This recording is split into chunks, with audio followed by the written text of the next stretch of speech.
And in the same way that Elian Gonzalez had been stolen and sent back to Cuba, the election was being stolen, and a call for many Cuban Americans to go defend the ballots in the way they couldn't defend Elian Gonzalez. That was Fernand Amandi in my documentary, HBO original, 537 votes, executive produced by Adam McKay, now available on the Max machine and on HBO On Demand, discussing the all-important Cuban vote in Miami-Dade County and statewide in Florida.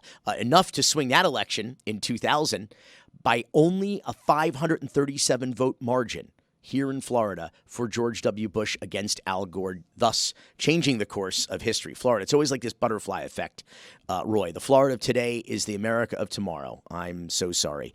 And speaking of the Cuban vote, a new poll from Florida International University shows that Cuban-American support for Donald Trump is at an all-time high. Donald Trump is leading Kamala Harris amongst Cuban voters 68% to 23%. That's up from 35% in 2016 and 59% for Trump 4 years ago in 2020. These are astounding figures. That is 68% support from Cuban-American voters.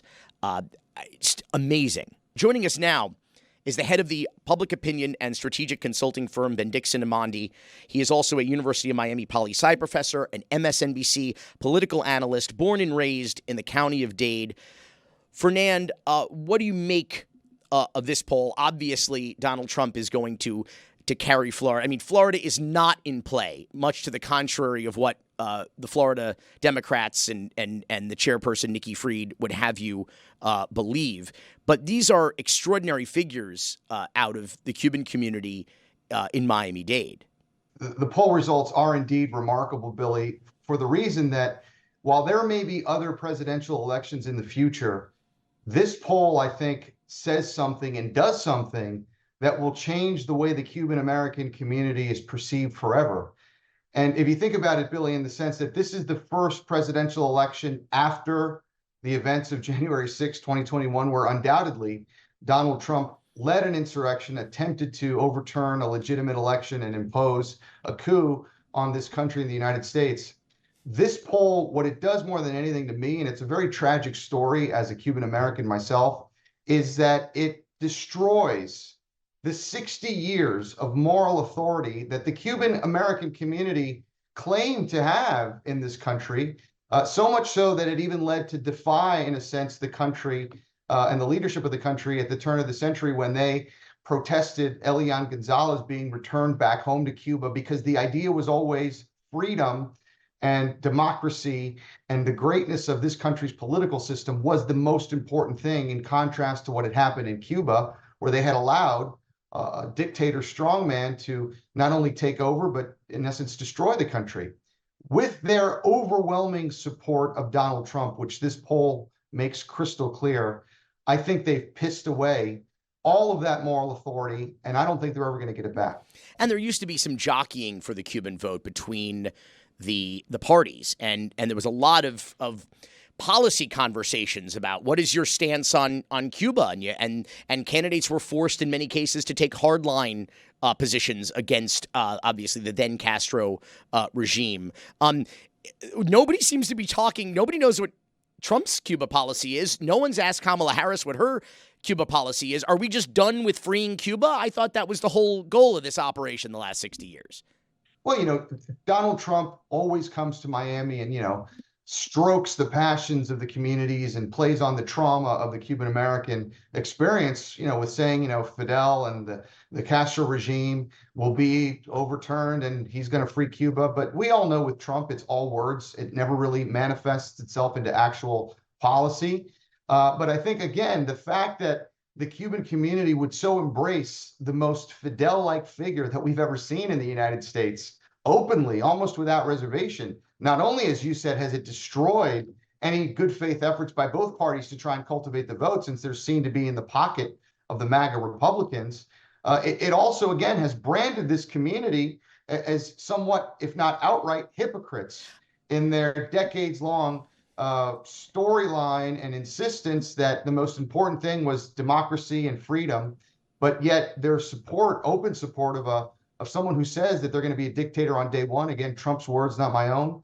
Someone who his own closest advisors in his first term said meets all the criteria of a fascist, I think is disqualifying for the community, Billy. And I have to say, like, obviously, Russia has always been the great benefactor of Cuba for the entirety of the Castro regime to present day.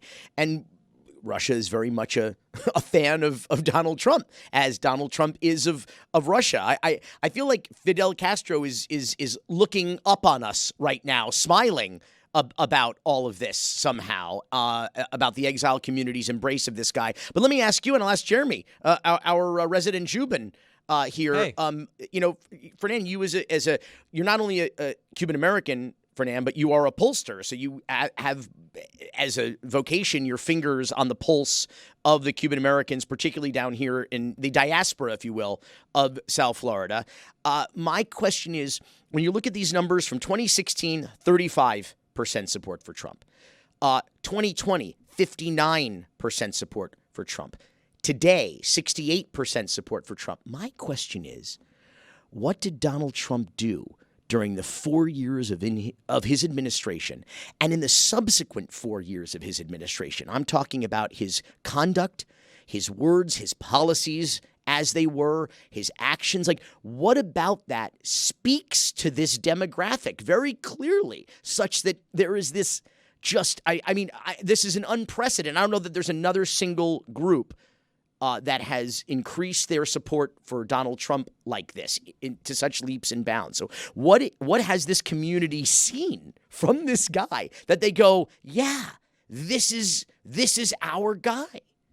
Well, they've clearly seen something that has been sublimated in the consciousness of the Cuban community in a Fidel Castro-like figure that, remember, Castro rose to power in Cuba with overwhelming popular support early on in his regime. And Trump kind of enjoyed the same phenomenon. It's this unquestioning, uncritical, bordering on, Billy, cult-like following and obsession with Trump, despite the fact that, as you say, when it comes to Cuba policy, Cuba is no closer to falling today in the year 2024 than it was before Donald Trump took office and took the presidency. I mean, if you want to give Trump political credit for something, what he did do is the performative stuff. He does that very well. He will come down and say and whisper sweet, maybe not whisper, scream sweet nothings, into the ear of the community. He'll do a lot of that work. He'll go and do the obligatory stops at Versailles.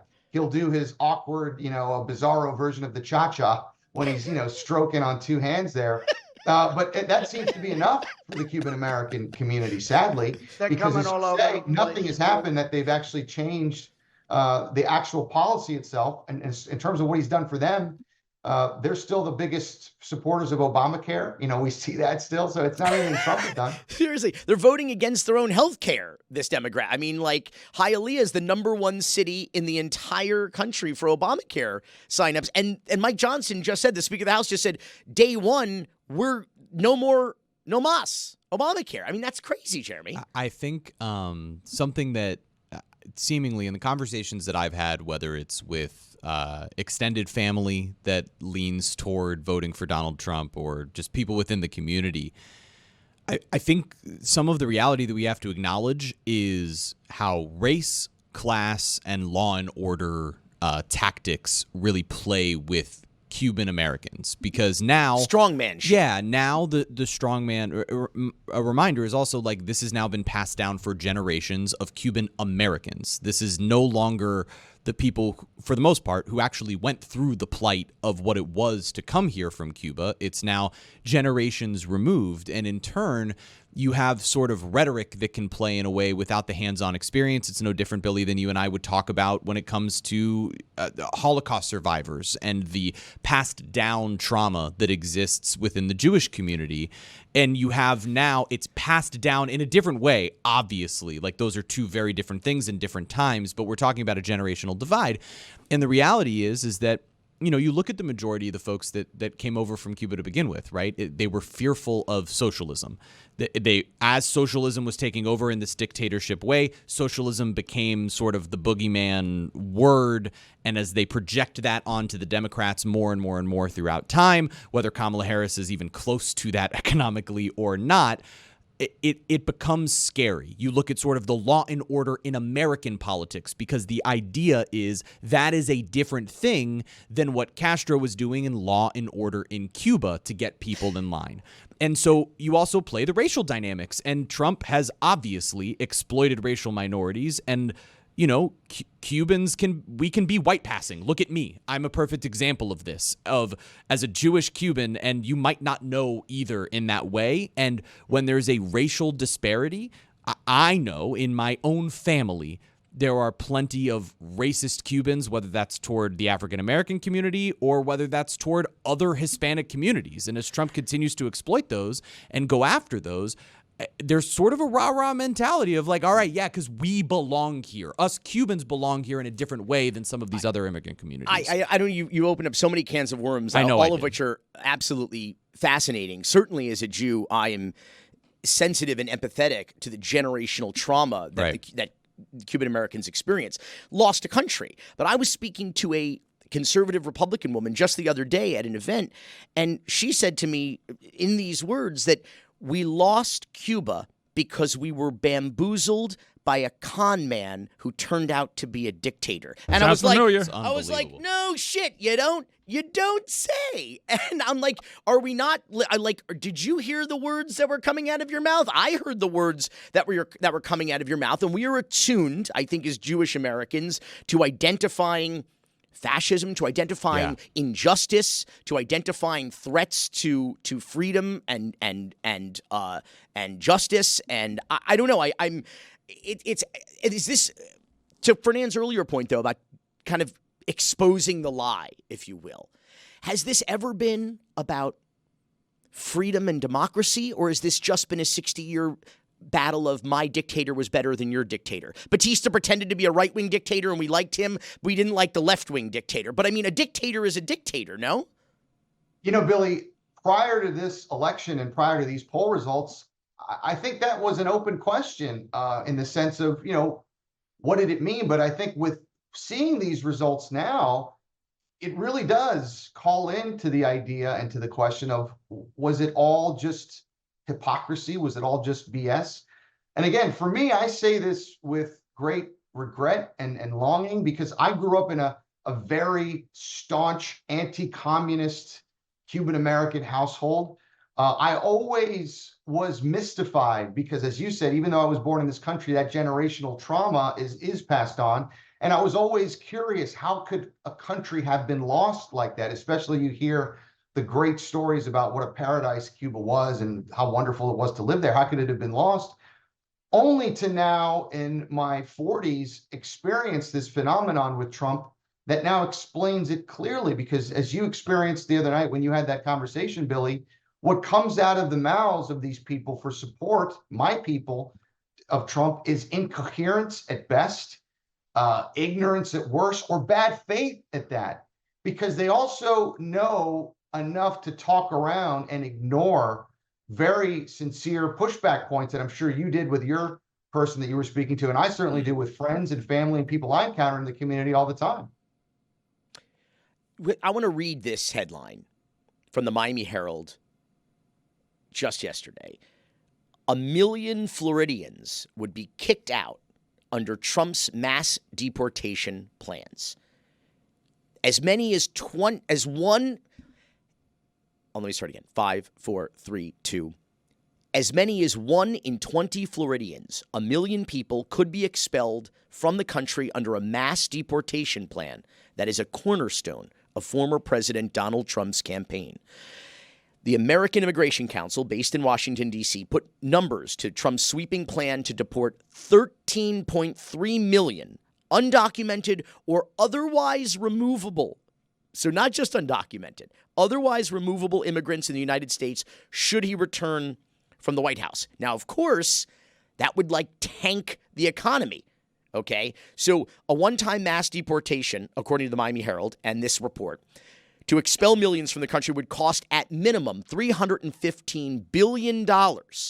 Okay, but that is a conservative estimate, the researchers found, and the ramifications would go far beyond, and that's just the cost of the operation, mind you, which would involve detention camps, separating parents from their children, and we know there are thousands still separated from the previous Trump administration's family separation plan. But you've got detention camps for immigrants, millions of families separated, but you've got existing job shortages getting worse, and the U.S. economy would shrink. The annual U.S. GDP could drop by as much as 6.8%, according to the report, while government tax coffers that pay for schools and other critical services would also take a hit because undocumented immigrants paid nearly $77 billion in local, state, and federal taxes in 2022 alone. So this is the kind of thing when you hear Elon Musk go, which certainly every fascist regime starts with,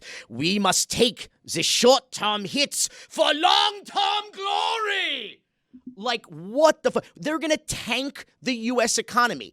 If your 401k, which, by the way, is probably up 25% since the start of the Biden administration, is going to fucking flatline. Like, and your friends and neighbors, and probably some of your family members, are going to get deported. Why is it that there are immigrants who think that they are immune to this policy? Well, this is probably the most triggering aspect of all of this, because every single Cuban-American, whether they were, born in Cuba or came as young children from Cuba to the United States, they are only here because of the benevolence of the United States government, and they were given through President Kennedy's actions, through Lyndon Johnson's actions subsequently, a special status that nearly every other immigrant group did not have the benefit from.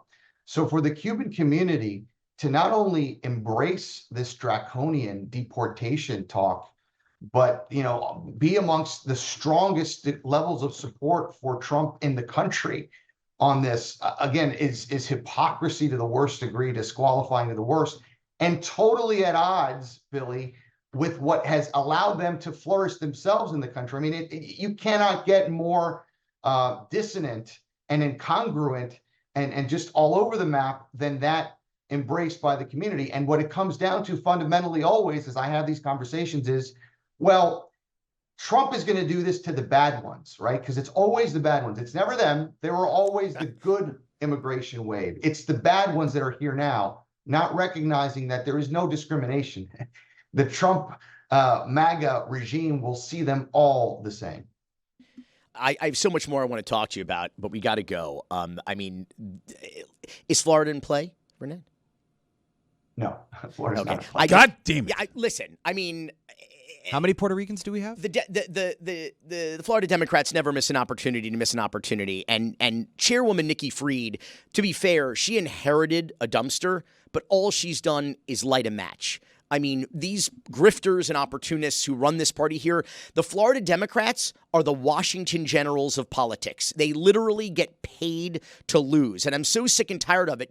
By the time Election Day rolls around, we will probably see 1 million more Republicans having voted in this election than Democrats. And this comes in a state where a few short years ago, Democrats had a registration advantage in this state. So why, Fernand, the absolute death spiral, before we go, of not only Democratic registrations, but turnout in this election?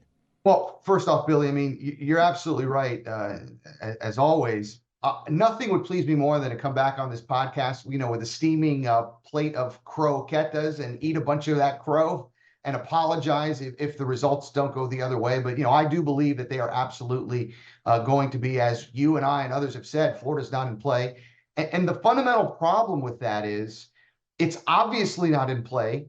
This will be the first time in decades that any major party nominee from either side, Republican or Democrat, will not have come to campaign in Florida at any point during the election, which Kamala Harris has not, and she won't. Neither will Tim Walz. So I find the actions of those that say Florida in play to be a form of gaslighting. Because what you're doing is you're raising and creating a sense of expectation that is not going to happen, as opposed to saying, listen, we've got a lot of work to do here. It's probably not going to go our way, but we do want to start building out for the future. And this is a great opportunity in 2024 to see how far we can get. If we shock the world and win, great. But it's a precedent that has been compounded on, sadly, where they're gaslighting their own voters. And in a lot of respects, you have to almost ask yourself, how is that different than what MAGA is doing to their own people as they gaslight them? So that's something I take very personal, that stuff. You just both sides did there, Fernand. But I did forget when I made that metaphor earlier, the Washington Generals, to play this card. Sports. Fernand Amandi, you can find him on what's left of Twitter at Amandi on air. Fernand, happy belated Halloween and happy upcoming Election Day. Let's hope it's a good one, as John Lennon said once in a song. Magatov. Doctors told me my baby wouldn't make it, but because of an abortion ban, the doctor could not terminate my pregnancy to save my life, because the life of my daughter was already gone. They were forced to send me home, and then I nearly lost my life. It's a deadly ban. We have to vote yes on 4, because it's the only way to end the ban. Just in case Halloween wasn't scary enough, imagine being Anya Cook, who we had on Because Miami last year. She was 4 months pregnant when her water broke, and an ER doctor sent her home to die because they feared that they would lose their license or be jailed if they gave her health care. Not abortion care. She didn't want abortion. She wanted health care. Instead, she delivers her baby, her daughter, stillborn, in a public toilet, and subsequently loses half of the blood in her body, nearly dying. Then they admitted her to the emergency room.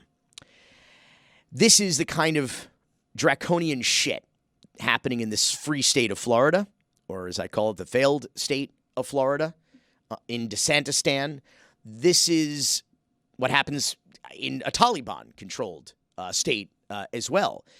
And this is state-sanctioned torture, I think, and gender-based state-sanctioned torture, no less. So when I say Taliban and you think, oh, Billy, oh, that's BS. No, totally BS. I defy you to prove me wrong. And in fact, I've been listening to some of Governor DeSantis's, he's been doing these press conferences. He spent over $20 million public dollars so far trying to fight Amendments 3 and 4, the adult use of marijuana legalization amendment and the get the government out of abortion decision amendment, which is Amendment 4. Vote yes on both, in my opinion, by the way. If you're a small government conservative or libertarian, that is, and you believe in freedom. But I've been listening. DeSantis has been having like these hour-long press conferences where he has like these human, like, traffic cones, like standing behind him in lab coats that I guess there was a run on the Spirit Halloween store clearance sale there for these lab coats. Because I don't know what kind of doctors they are or do they don't have patients, but also it seems to be some of the same people traveling around with him on the road, on doing this show. It's absolutely crazy. And he says the craziest shit. And his arguments to me feel like lies, demagoguery, bad faith, propaganda, Christian nationalism. It's really petrifying. Joining us now is Anna Hochkammer, council member in Pinecrest, Florida, and executive director of Florida Women's Freedom Coalition. She has been amongst the leaders in the movement to vote yes on Amendment 4. I watched you debate in a University of Miami classroom the other night, Christina Pashaw, who was the rapid response director for Ron DeSantis' presidential election. Sorry, I chuckle every time. His presidential campaign. At least you tried. But and she made some of these very same points, talking points that the governor has been making. And if you don't mind, I would like you to now virtually debate Governor Ron DeSantis. And I can't wait, Billy. Let's go. Because you not only pronounced my name correctly, but this guy needs to have some truth delivered back at him. It's Kamala and it's Hochkammer, right? Do we have that right? That's right. That's how my dad pronounces it. And then Ron DeSantis, as they say. So let's hear. This is a very popular talking point because, Anna, they've been attacking the wording of the amendment itself, the language, which they seem to think is vague and deceptive. And so let's hear this first talking point. You also look at terms like viability. They don't define viability. They say nothing can prohibit, restrict, delay, which basically wipes off all these pro-life protections, but they don't define viability. And what does that mean? The way they would do it and the way the people proposing this would do it, and they will litigate in court on this, they think it's basically past 6 months. I buried the lead there, too. I should have read the text, which is pretty short and sweet, the amendment to limit government interference with abortion. But I'll let you. I know you know it literally by heart off the top of your head. So we should hear what it says. I think it's pretty clear, but the governor seems to have some reading comprehension issues. Listen, it's 49 words. No law shall prohibit, delay, restrict access to abortion before viability or when necessary to protect the patient's health as determined by the patient's healthcare provider. This amendment shall not affect the legislature's constitutional authority to require parental notification before a minor receives abortion services. It's straightforward and it's clear. First of all, if he doesn't understand what viability is, he should read Florida statute because the term viability has been defined in Florida statute since the early 1970s. It's not only the correct medical term that's in every medical dictionary, it's not only the correct practitioner's term, it's the word doctors use when they're trying to figure out what state of a pregnancy is. It is defined in Florida statute as the point at which a fetus can be expected to live outside. Sorry, that's one of my once fetuses, now 19-year-olds. It is the point at which a fetus can be expected to survive outside the mother's body through standard medical care. That is the definition in Florida law, and it's been the definition for 50 years. I suggest he go back and read it. And by the way, in order to get on the ballot, we had to survive scrutiny by the Florida Supreme Court, a Supreme Court almost entirely appointed by that man. And there were two major thresholds we had to get through before the Florida Supreme Court, one of the most conservative state Supreme Courts in this country. The first is that it needed to be single subject. That's why we've got that second sentence in there that says it doesn't affect the legislature's constitutional authority to require parental notification, because there's wording in our Constitution granting them that authority, and we need to only deal with a single subject. The second thing they have to do is look at our language and determine whether or not our language is vague or misleading. And guess what? The Florida Supreme Court looked at our language and determined it is neither vague nor misleading. The third critique he always makes, which again leads me to believe he's never bothered to read Florida statute, is that he claims that the term healthcare provider is vague. Healthcare provider is the term used in Florida law. Florida has a patient's bill of rights, right? It's an extensive list of the rights that we as citizens have endowed upon us, right, under Florida law. The term it uses is healthcare provider. That's the term Florida uses in order to define people who provide us with healthcare. So, I mean, you went through a whole list of euphemisms for lies, but let's just call it, Billy, what it is. That whole argument is not only a lie. I prefer to call it bullshit, but you can tweak that out. No, it's bullshit. It's bullshit. Give it a buzz, right? It's bullshit, right?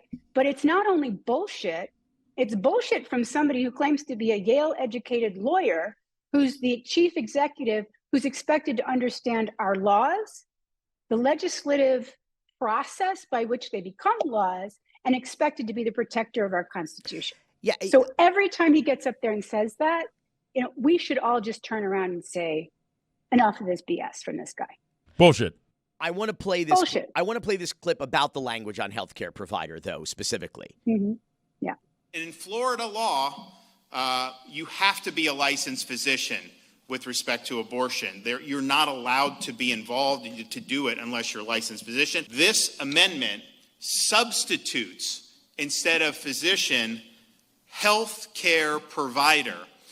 Well, understand, there's a lot of healthcare providers that are not medical doctors. So anyone who can claim to be a healthcare provider, which would be, I mean, honestly, a clerk at Planned Parenthood is technically a healthcare provider if they are involved in this. So you are really making a radical change in how this is appropriate. He is such a fucking weenie, man. I swear to Well, God. no, I mean, come on.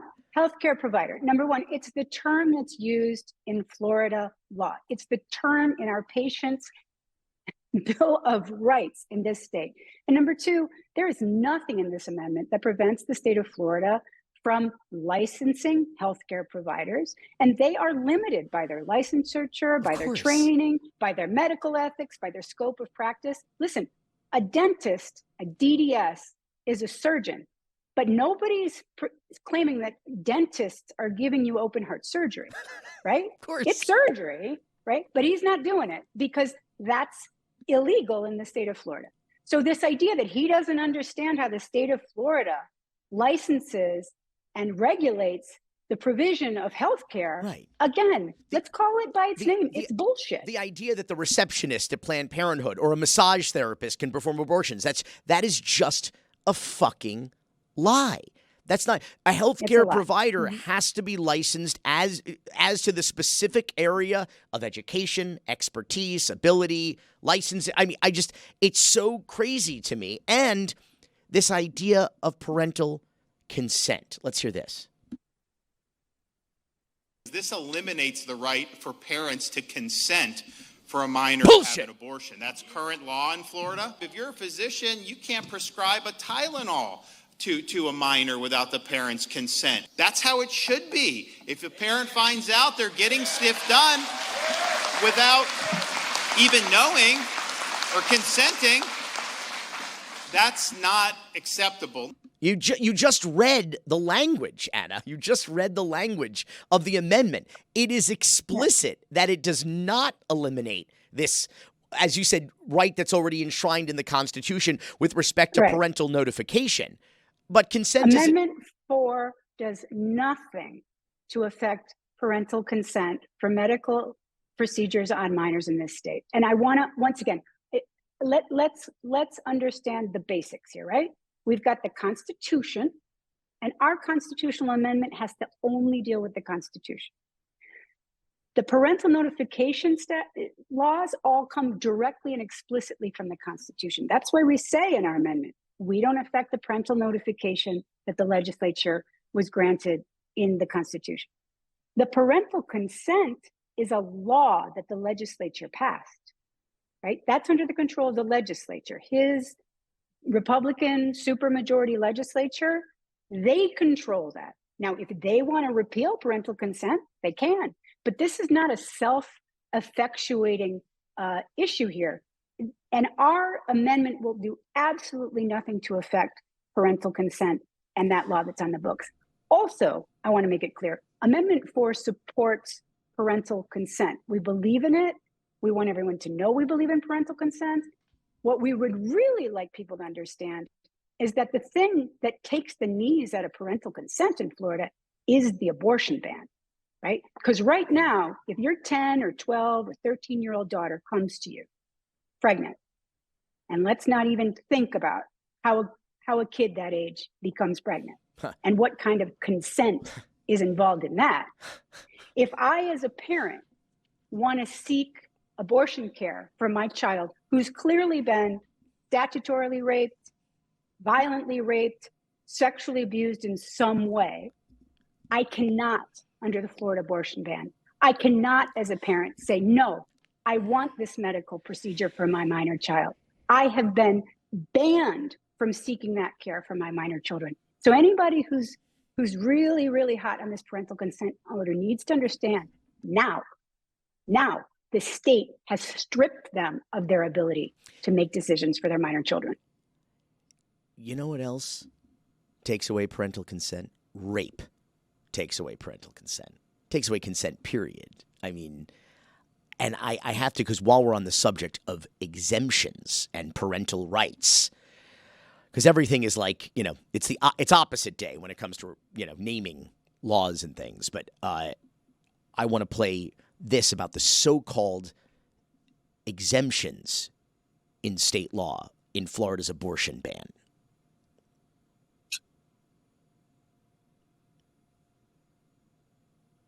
Now, in Florida, our laws provide exceptions for rape, incest, human trafficking, and when the child has a fatal fetal abnormality that will prevent him and her from surviving. And you always have the ability for the life and the health of the mother. So Florida law is very clear. There is nothing in the law that would ever prevent a physician from performing life-saving treatment on a mother. Take it away, Anna. Listen, these exceptions are designed to be unusable. This is the whole game that they're playing here. They write a really, really vague law that talks about the life of the mother, about whether or not her life is in danger. They don't define what that means, right? Does that mean you have to be 25% dead or 50% dead? Do you actually have to have sepsis and be in the ICU before you're dead enough to actually have access to these exceptions?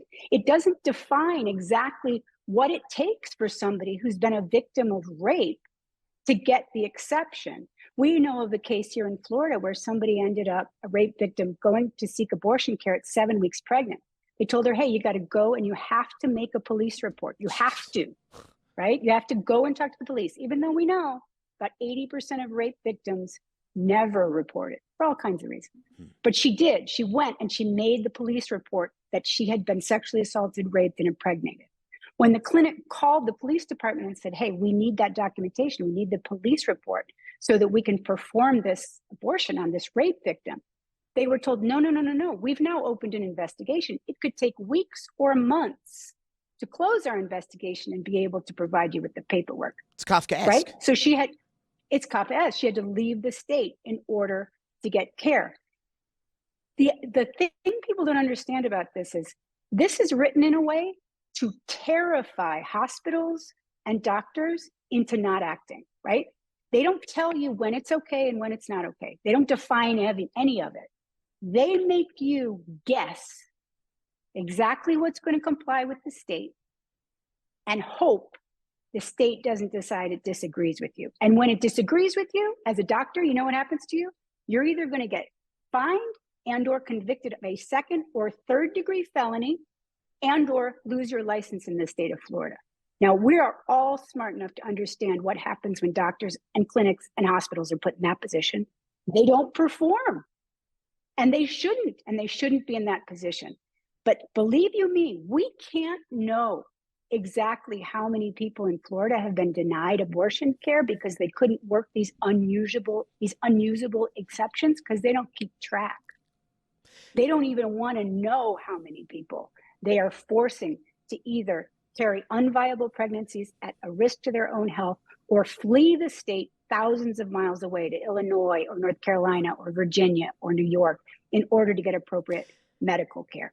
The exceptions bullshit is the biggest load of bullshit in this entire situation because it's meant to make people feel better about cutting off other people's access to healthcare and helps them feel better, right, about the inhumanity about what they're doing, when all the while they are meant to be a bait and switch on the women and families of the state.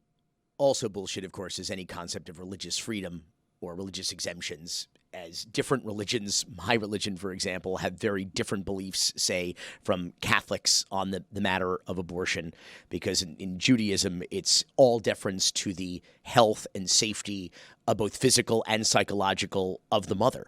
And anyone it's not that Catholics don't get abortions either. What is the stat? Something like 35%. About 35% of American women who receive abortion care self-identify as Catholic. And by the way, polling is clear that about 60% of self-identified Catholics believe that abortion should be legal some or most of the time. There is a huge misalignment here between what people and what leadership says in public and what people do in their private lives, all of which is fine. From my perspective, listen, hypocrisy makes the world go round. Knock yourself out. But when your hypocrisy puts my children, my 3 daughters, one of whom you just saw slinking up and down the stairs there, when your hypocrisy puts my children in danger, that's where we've got to draw the line here. And what people really need to focus on, right, isn't whether or not these decisions are serious, complicated, nuanced, important. They are all of those things. What people need to focus on here is who gets to make the decision about these serious, complicated, nuanced situations.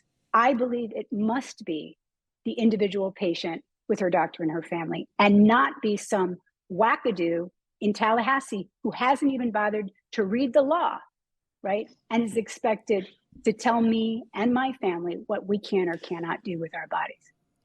It goes beyond the scope of what is appropriate. Hannah Arendt has this fabulous quote. She's a great political philosopher. If you haven't read Hannah Arendt, people, please do. And she describes totalitarianism as the erasure of the line between what is public and what is private. But that's the moment when you realize you're slipping into a state that has begun to creep into areas that will subsume everyone and everything. When we no longer have that line in the state of Florida, we no longer have control over ourselves, our destinies, and our lives and our health.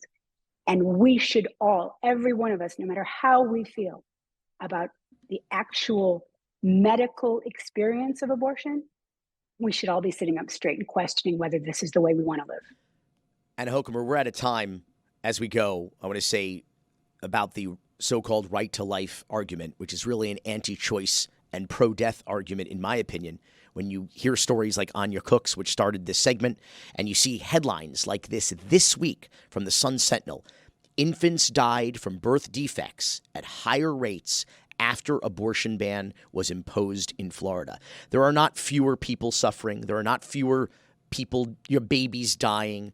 It is the abortion bans only make it worse. They deny women and they deny unborn children proper and merciful health care. And I want to thank you for all you've done. Good luck to you. Good luck to all of us next week everybody, on Election Day. Vote yes on 4. There's no other message here. Take it away. Vote yes on 4. Vote yes on 4 for every woman, for every family that you love in the state of Florida. Please, please, please turn out, because the consequences of not turning out are life and death, potentially, for every single one of us. Jeremy, you were going to do a game on the big show, and you canceled it?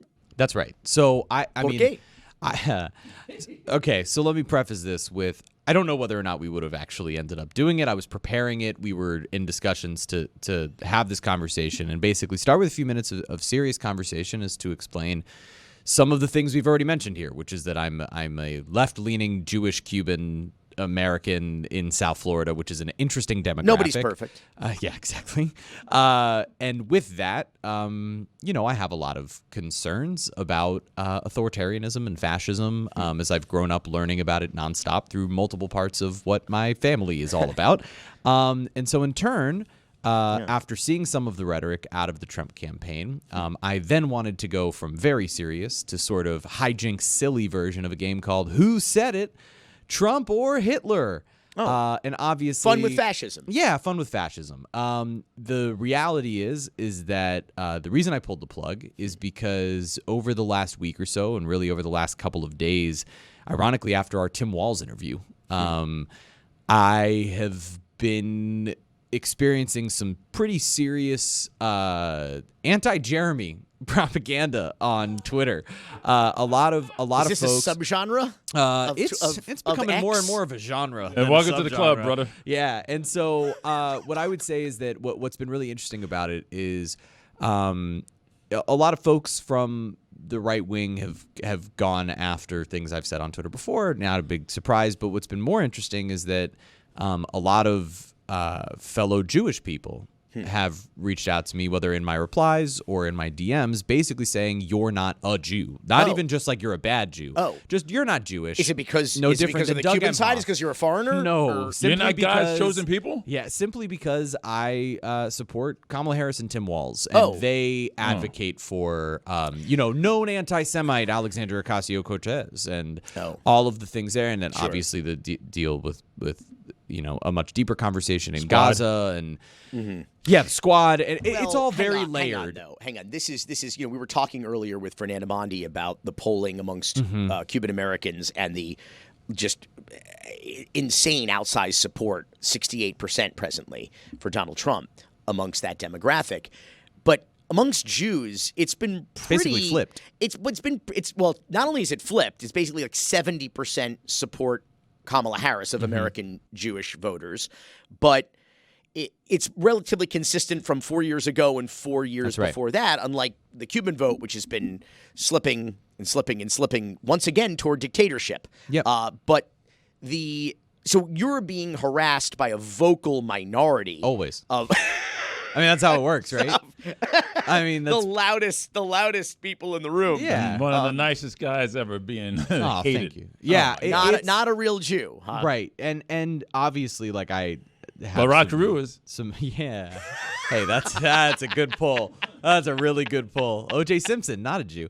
The reality the reality is it's always a vocal minority. And in this case, just some pretty nasty stuff being said toward me, toward my family, toward my wife, and So why'd you cancel the game? Well, in part because I just didn't want to deal with more of it, and that in itself is so disappointing because so disappointing. All I wanted over the last, month, let alone the last week, was to be able to use our platform to be able to talk about some of these things in a very real way, because I think part of the issue that we have is there are so many people who are hearing all of this and just sort of tuning it out, and understandably, it's loud, it's exhausting. It's exhausting. I sometimes say, like, I wish, and this is a I don't love the way that this comes across when I say it, and I'm good. Now I'm really looking forward to it. I wish I was uneducated. Like, I wish that I didn't understand or know anything about any of this. Ignorance is bliss. Ignorance is uneducated, you would be voting for Trump. Well, sure, and ignorance is statistically that's not true. Well, ignorance is bliss, and I wish that I didn't have to deal with all of this stuff and know as much as I do. But growing up a Jewish kid in South Florida, going to Hebrew school, I learned a lot about Hitler's rise to power. And I think that because the internet gets so exaggerated and there's so much context collapse going on in the discussions that we have on the internet, everyone takes sort of everything at face value and then runs it to one extreme or another. And ironically, it's not a very extreme thing to say that Trump's rhetoric is akin to Hitler. And the reality of it is that is just a fact. And I have a number of examples that I was going to go through in this game. Well, speaking of facts, fact is that almost every single Jewish holiday is a story about overcoming oppression. Yes. Is people who literally wanted to put the Jews into the sea, and the Jews somehow, this tiny minority, overcame this oppression, and to fight another day, to live another day, and eventually in the United States, where, as I mentioned in the earlier segment, we have a tradition of identifying injustice and potential rise of fascism, and being on the right side of history, the right side of the civil rights movement, the right side of all sorts of movements related to injustice and oppression in the United States. And so I think that we should play the game.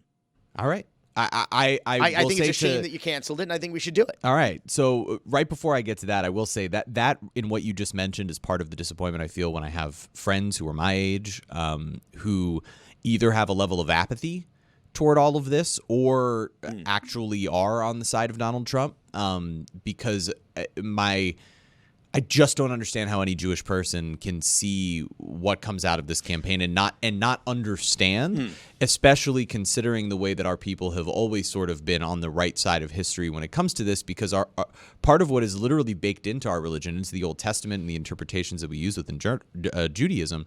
I almost said journalism, which is a funny faux pas there as we run Freudian the fake slip. Jews media.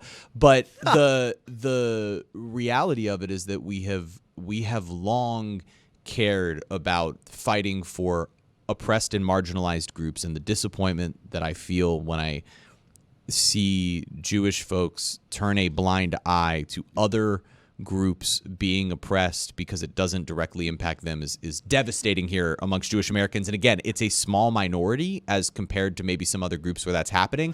But to me, especially when I see folks who are my age not understanding that, it's devastating. But I can go to some questions. I do want to say, though, however, also in terms of hope on the horizon, in that FIU poll about the Cuban vote, what they did find is that Kamala Harris is competitive with second-generation or more Cuban immigrants, trailing Trump just 46% to 44%, as opposed to 68% to 23%. Now, mind you, there is no hope if we give up democracy to a man who says he's going to be a dictator, but there could be hope generationally. I love your silver lining. So let's get into this. Is it Trump this. or is it Hitler? All right. Fun let's with pick fascists. One or the other. So which Keep it one light. said that they have a need to root out the vermin of the country? Oh, Trump or Hitler? Which one, Trump or Hitler? Well, I mean Hitler, obviously. Ooh, I'm sorry, Billy. The answer is both.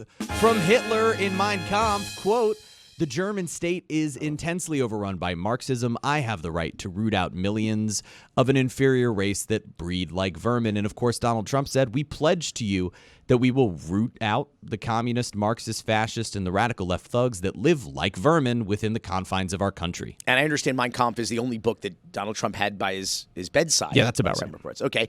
Number two. Which one of them has referenced immigrants or the opposition poisoning the blood of the country? Oh, well, Trump, obviously.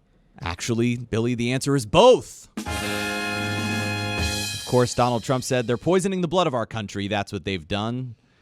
And then, of course, it's the blood of our country. What they're doing is destroying our country. And from Hitler, the peoples will have to atone for the sins of this worldwide poisoning with their blood. I know we're only two in, but I find I feel like I see where this is going. Which I'm one? gonna let Roy answer the next one. Which one, Trump or Hitler, compared the opposition to animals? Ooh. Well, I know one of them compared the opposition to eating animals. I know one of them looks like an animal, an orangutan. I'll have to say Trump. Ooh, sorry, the answer is both. Oh, man. Jeez. Trump says, no, they're not humans. They're not humans. They're animals of immigrants in this country. And, of course, Hitler said, an opponent which consists not of human beings, but of animals, of the Jews.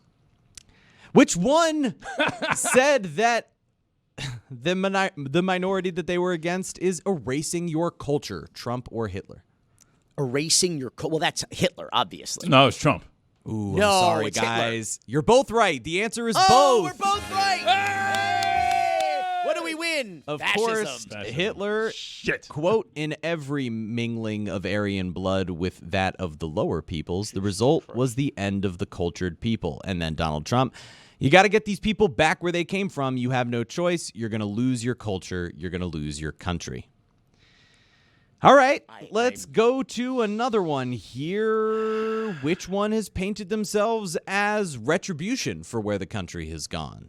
Hitler or Trump? Well, Trump said, "I am your retribution."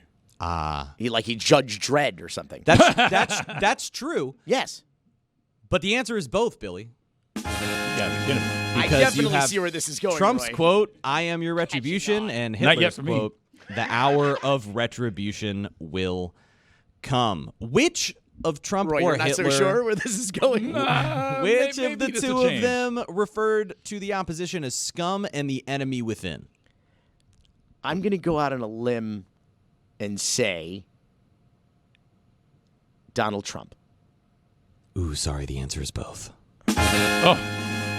Wow, man. Obviously, we know Donald Trump's quote, "The threat from outside forces is far less sinister, dangerous, and grave than the threat from within.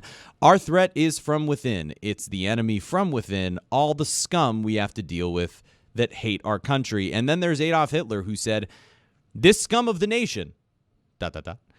But we can already see how our racial peoples, which are today still hostile to us, will one day recognize the greater inner enemy." What's the score so far? How are we doing? We're doing both on both. Yeah, both on both. 0.